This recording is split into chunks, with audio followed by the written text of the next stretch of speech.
Chers amis internautes, bonjour, bonsoir. Bon, l'heure est grave. Là, c'est vrai que ça sent vraiment la transition.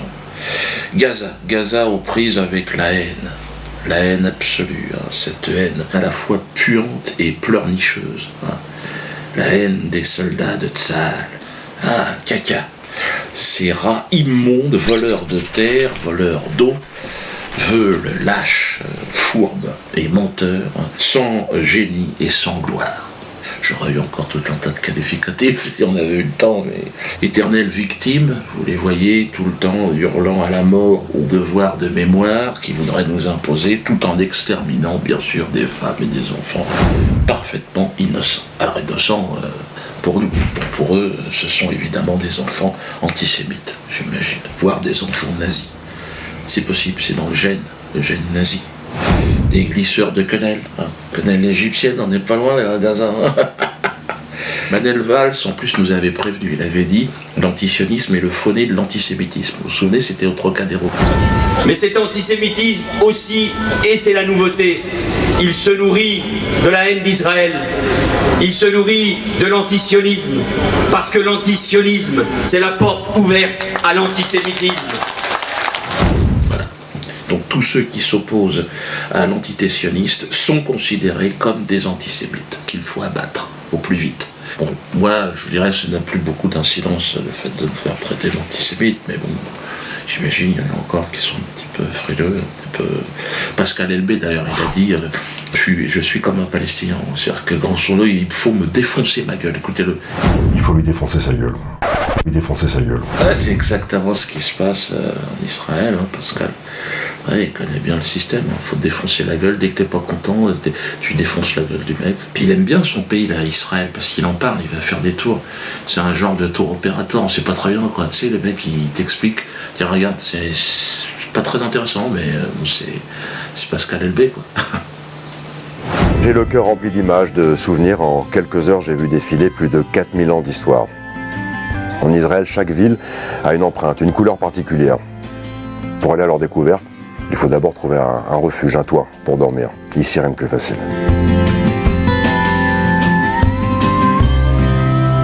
C'est cool, non? Oui, j'aime beaucoup. Pascal Elbé, tu peux le garder, ton entité sioniste, tu peux aller en vacances si t'aimes ça, mais nous on n'ira pas. On n'a pas du tout envie d'y aller. On préfère aller à Gaza, effectivement. Amis de l'arrière-garde de la République, soyons solidaires. Solidaires et soutenons évidemment nos amis, nos frères de Palestine, qui sont eux l'arrière-garde de la... Même pas, ils sont l'arrière-garde de l'arrière-garde de l'arrière-garde de l'humanité. Ils sont juste après les chiens, les chats, ils sont considérés comme ça. Ils sont tout au fond du panier de la souffrance et de la tristesse. Alors comment soutenir nos frères palestiniens? Manifester. Oui, c'est une façon de faire. Bon, ça fait longtemps qu'on manifeste, mais bon, apparemment, là-bas, ils sont pas au courant. Enfin, toi, ça change pas grand-chose. Mais bon, c'est toujours bien, ça mobilise un peu quand même. Moi, j'ai toujours été pour. Bon, là, j'y vais plus, parce qu'après, c'est récupéré par les antisémites. Bon, on ne devrait pas foutre la merde. Mais bon, je suis de tout cœur avec. Boycotter, ça, par contre, je le fais, systématiquement. Quand je fais mes courses, dès que je vois Israël, non. Je vais même vous dire, j'ai une tendance à le mettre derrière. Pour que ça se vende pas. J'en connais, moi, ils le détruisent avec les mains, ils font ça comme ça. Bon, ça, je sais pas si, par rapport à la loi, quand je vois avec le juge, mais il faut respecter les lois. Enfin, bon, si les gens le font, en même temps, je vais pas les balancer. Ça, c'est clair et net, j'en connais un qui le fait, et je le balancerai pas, même sous la torture. Je vous emmerde. Je le connais très bien, le mec, et je dirais pas qui c'est. Mais lui, il en a détruit des trucs, putain. Alors moi, vous le savez, je suis non-violent et je me bats pour cette... Je suis apôtre de la non-violence. Je ne crois pas en la violence. Mais face à cette haine sioniste, je propose d'opposer l'indifférence. Mais l'indifférence réelle, sincère. Je propose de ne plus jouer avec eux. Parce qu'en fait, la société est un jeu. Eh bien non, nous, on ne joue plus avec eux. Nous devons, si vous voulez, nous émanciper. C'est ça que je dis déjà depuis plusieurs vidéos et il y a des gens qui ne comprennent pas. Que ce soit dans la paix ou dans la guerre, il n'y a pas de contact. Pas de contact d'un côté ou de l'autre. On doit en fait s'émanciper complètement de cette saloperie qu'est le sionisme. Alors l'argent, il faut se réapproprier l'argent, parce que c'est quand même l'accessoire indispensable du jeu de société, de cette société en tout cas. Si on l'a pas, on ne peut pas gagner. aujourd'hui, hein. À moins de se battre après avec des caillasses et tout ça. Mais franchement, je le sens pas. Hein. On a essayé beaucoup les flèches. Non. Non, si tu veux, si tu te lances là-dedans, il faut vraiment être équipé du lourd. Il faut des avions, il faut des choses, des drones, il faut balancer la purée dans l'eau. Mais moi, je suis pas pour ça. Bon, moi, je voulais expliquer mon projet de la assurance. J'avais investi tout le fric que j'avais gagné grâce à la tournée, là, un paquet de fric. Donc, je l'ai investi pour créer ma compagnie. D'ailleurs, ça en énerve plus bien.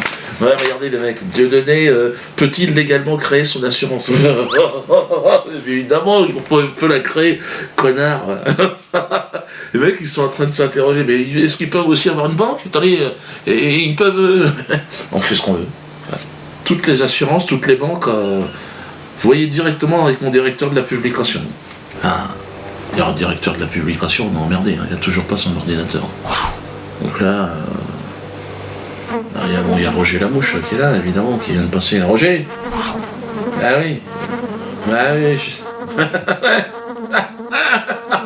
Ferme-la, Roger, ferme-la.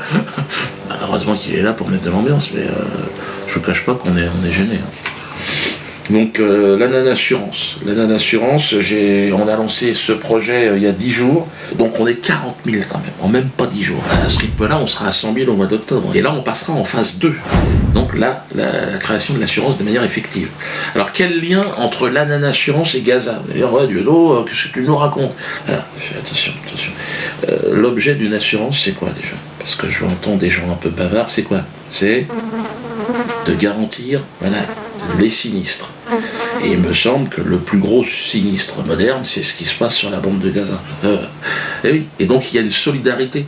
Et moi je pense que c'est ça qu'il faut faire. Il faut effectivement se mobiliser. Si on se rassemble, normalement autour de l'Anan Assurance, nous serons rapidement, je pense, en mesure d'apporter des solutions concrètes. Concrètes, c'est-à-dire leur apporter un peu de pognon.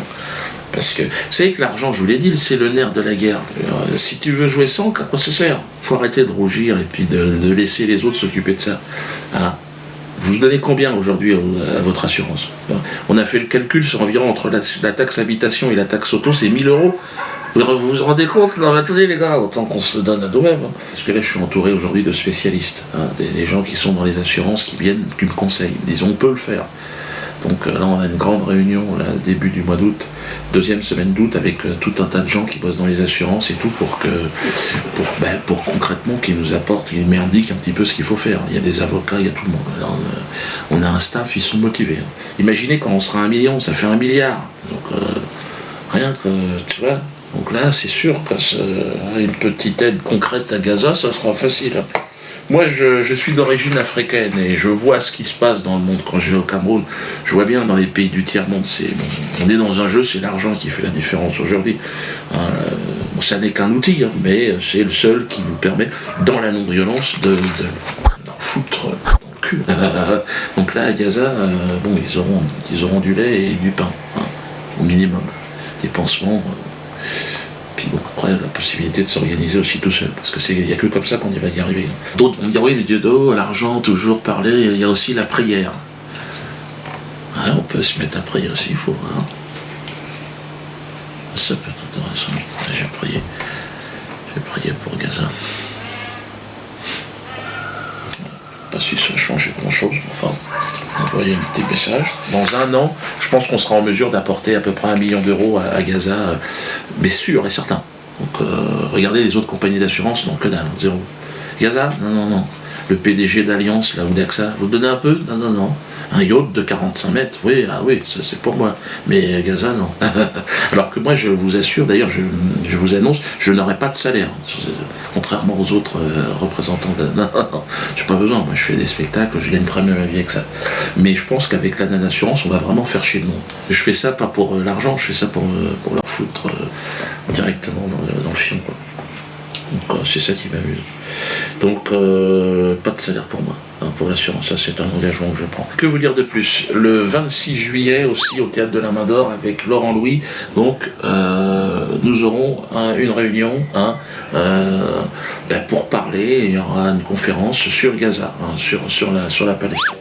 Donc vous êtes évidemment invité à vous y rendre.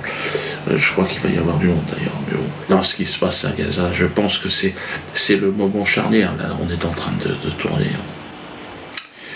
Donc, bon, ben, ce que je propose, c'est évidemment de manifester aussi.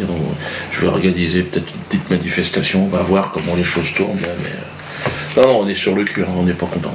Normalement, on termine toujours sur une chanson, mais là, si, on va peut-être terminer sur Palestine.